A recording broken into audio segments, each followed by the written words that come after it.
मनुष्य ना तो पशुओं को समझ पाए हैं और न उनका आभार मानते हैं। वे गधे के भोलेपन का आदर नहीं करते और बैलों को तो अपने काम आने वाला साधारण प्राणी समझते हैं।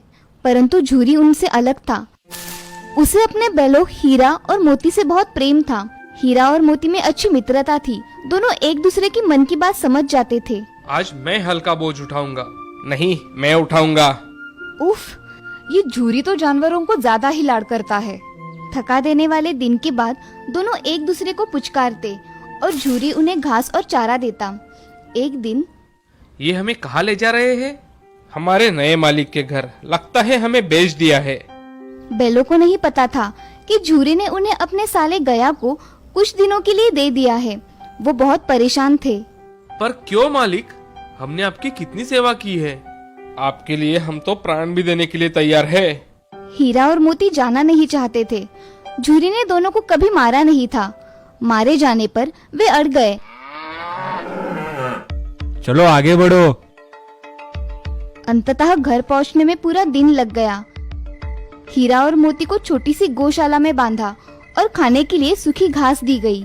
ये जगह, यहाँ के लोग, सब कुछ विचित्र है। चारा खाने का मन नहीं कर रहा है आज।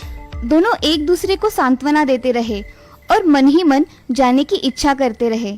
चलो खुट्टा तोड़कर घर लौट चले। खींचो हीरा। अगली सुबह जब झूरी की नींद खुली, मुझे तो अपनी आंखों पर विश्वास नहीं हो रहा है। हीरा मोती लौट आए। हीरा और मोती के लौट आने का समाचार फैलते ही इन बैलों का तो सम्मान करना चाहिए। मैं इन्हें रोटियां खिलाऊंगा। ये निराले हैं, अकेले घर लौटाए।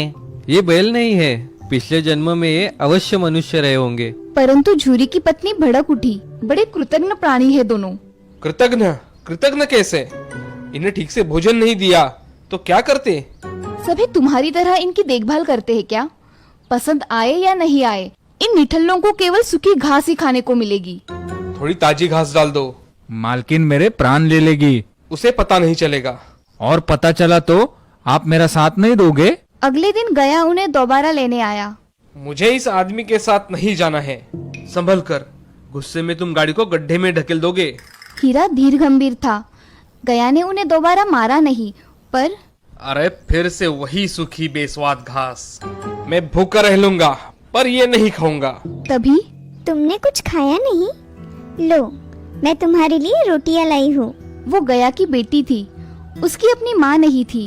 वो अपने पिता और सौतेली माँ के साथ रहती थी। वो नन्ही लड़की उनके लिए हर रात रोटी लाती।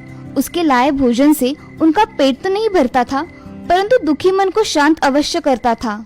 मैं और नहीं सह सकता। एक हाथ को अपनी सींगों पर उठाकर पटक देना चाहता हूँ मैं। ऐसा करेंगे तो ये नन्ही लड़की बेचारी अनाथ हो जाएगी। तुम मुझे कुछ नहीं करने दोगे। रस्सी तुड़ाकर तो भाग चले कम से कम। पर कैसे? रस्सी तो बहुत मोटी है। तभी तुम भाग जाओ। वे तुम्हारी नाक में नकेल डालने की बात कर रहे हैं। मैं तुम्हें खोल देती हूँ। तुम भाग जाओ। ये लड़की संकट में पड़ जाएगी। जाओ, भागो। भाग हीरा। दोनों बैल भागे जा रहे हैं। जल्दी आओ। दोनों मित्र जान बचाकर भागे। हमें उस आदमी को पटक देना चाहिए था। वो अपना कर्तव्य भूल गया तो क्या हम भी अपना कर्तव्य भूल जाए? और भागते रहे जब तक हम भटक गए हैं। अब क्या करें? पहले मटर की ये ताजी फलियां खा ले, फिर सोचते हैं। पेट भर खा लेने के बाद बाप रे, ये सांड तो हमारी तरफ ही आ रहा है। चलो भाग चले।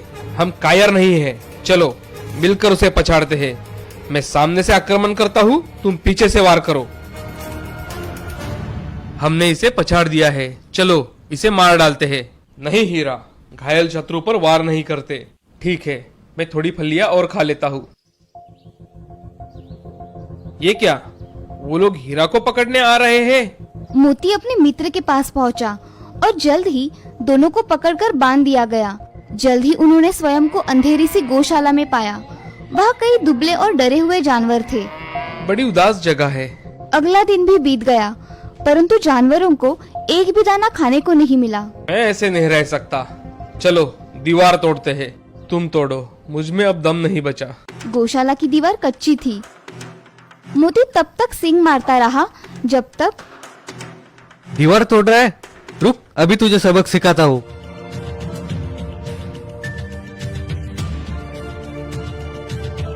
क्या फायदा हुआ? मार भी पड़ी और बांध दिए भी गए। हमारी मृत्यु निश्चित है। दीवार टूट जाती तो कुछ की जान बच पाती। सच कहते हो, मैं प्रयास करता हूँ। 2 घंटे बाद जानवरों को भागने लायक दीवार टूट गई। भाग मोती, भागने का अच्छा अवसर है। क्या तुम मुझे इतना स्वार्थी समझते हो? इतना समय साथ बिताने के बाद मैं तुम्हें छोड़कर कैसे जा सकता हूँ? हीरा के कारनामों का परिणाम अच्छा नहीं था। 1 सप्ताह बाद हमें मारा भी और भूखा भी रखा। मुझसे उठा भी नहीं जा रहा है। 1 सप्ताह से हम केवल पानी ही पी रहे हैं। तभी जानवरों की नीलामी हो रही थी। दोनों बैल बेचे जाने वाले थे। ये रहा बैलों का जोड़ा। दोनों बैल जान चुके थे कि वो आदमी उन्हें क्यों खरीद रहा है। ये तो हड्डी का ढांचा रह गया है। चलेगा, मुझे यही तो चाहिए। नीलामी हो गई। दोनों डरे हुए जानवरों को वो ले चला। हमें मार दिया जाएगा। ईश्वर हमारी रक्षा क्यों नहीं करते? एक बार वो नन्ही लड़की के रूप में आए थे। क्या अब वो नहीं आएंगे? कई घंटों तक वे चलते रहे।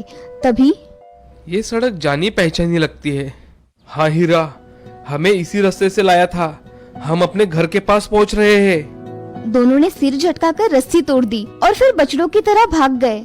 ये प्रभु की कृपा है। भागो, अपनी गौशाला में चलते हैं। अरे रुक।